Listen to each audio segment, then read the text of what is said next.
Hi sir, நீங்கள் தான் அந்த இன்ஃப்ளூயன்ஸாவா? Hey, it's sir. Sir. Influencer. ஆ சார் சார் ஓகே சார். சரி, உங்கள் ப்ரொஃபைலை பார்க்குறேன். ஏன் சார் உங்கள் ஃபாலோவர்ஸ் வந்து சைனா, ஜப்பானு, நைஜீரியாவிலேருந்து தான் வராங்க? Hey, I'm Mr. Worldwide Famous, man. இல்லை, எல்லாமே புது ப்ரொஃபைல் சார். சில ப்ரொஃபைல் பிக்சர் இல்லை. அவங்க டிபி வைக்கலன்னா நான் என்னடா பண்ண முடியும்? கரெக்டு தான்.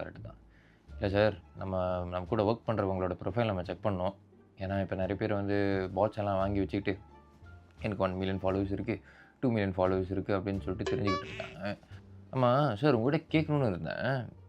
உங்களோட ஃபாலோவிங்க்கும் உங்கள் லைக்ஸுக்கும் கமெண்ட்ஸுக்கும் சம்மந்தமே இல்லையே. ஏன் மக்கள் வந்து உங்கள் வீடியோ லைக் பண்ண மாட்டாங்களா, இல்லை கமெண்ட் பண்ண மாட்டாங்களா? இல்லை Oh, that. ஏனண்டா அவங்க தூங்கிட்டு இருக்கப்போ நான் வீடியோ போட்டேன்டா, அவங்க எழுந்திரிச்ச உடனே என்னோட வீடியோ தான் பார்க்கணும் என்ன? அவங்க எழுந்திரிக்கும் போது நான் தூங்கிடுவேன். So am I getting the brand deal or not? நீங்கள் போங்க சார், நான் சொல்கிறேன். லூஸாக இருப்பான் போல்.